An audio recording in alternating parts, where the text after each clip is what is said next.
Di video kali ini, kita kembali belajar pada tema 8, subtema 1, muatan pelajaran, ilmu pengetahuan, alam. Pentingnya air bagi kelangsungan hidup makhluk hidup. Air selalu tersedia di bumi karena adanya siklus air.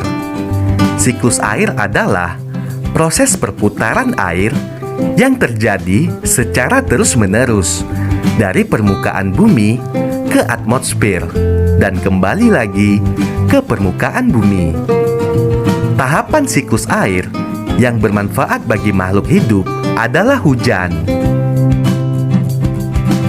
Berikut adalah contoh pemanfaatan air oleh makhluk hidup. Misalnya, air hujan yang meresap ke dalam tanah akan disimpan sebagai cadangan air bagi makhluk hidup.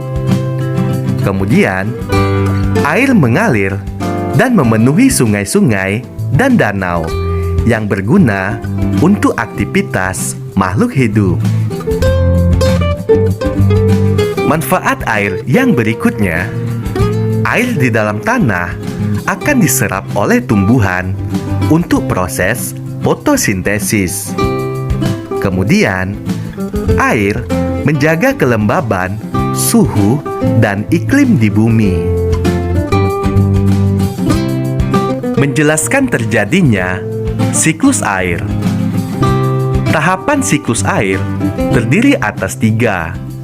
Tahap yang pertama yaitu tahap penguapan, yang disebut dengan evaporasi.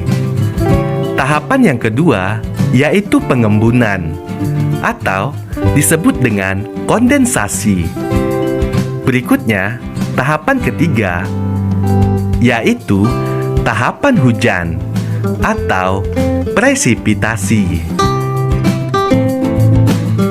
Ayo perhatikan penjelasan siklus air berikut. Tahapan pertama dimulai dari evaporasi, yaitu air di permukaan bumi mengalami penguapan oleh panas. Kemudian, uap air akan menuju atmosfer. Uap air di atmosfer mengalami pengembunan, membentuk awan-awan. Proses ini disebut kondensasi. Selanjutnya, awan-awan yang semakin tebal mengandung banyak titik-titik air dan akhirnya saling bergesekan. Kemudian, titik-titik air jatuh menuju permukaan bumi dalam bentuk hujan atau salju. Proses ini disebut dengan presipitasi. Selanjutnya, aliran air dari hujan atau salju yang mencair bergerak menuju danau atau lautan. Selanjutnya, proses siklus air akan terulang kembali. Menjelaskan keberadaan air di permukaan bumi. Di daratan, air hujan dapat langsung mengalir ke sungai atau danau, dan ada juga yang diserap oleh tanah. Proses penyerapan air ke dalam tanah dinamakan infiltrasi.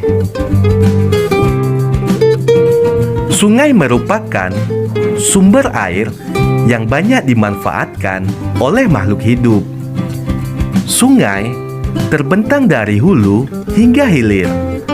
Hulu merupakan bagian awal terbentuknya sungai. Hulu sungai berasal dari wilayah pegunungan.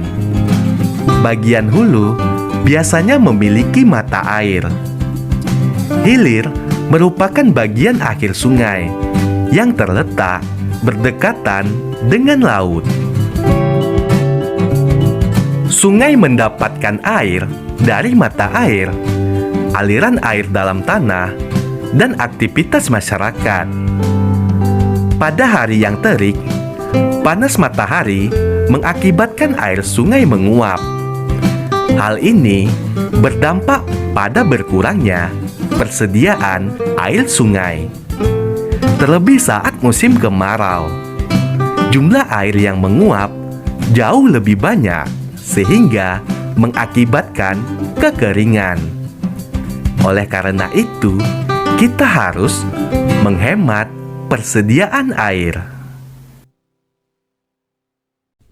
Berikut ini adalah contoh pemanfaatan sungai.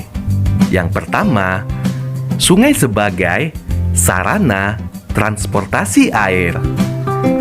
Kemudian, sebagai pengairan sawah.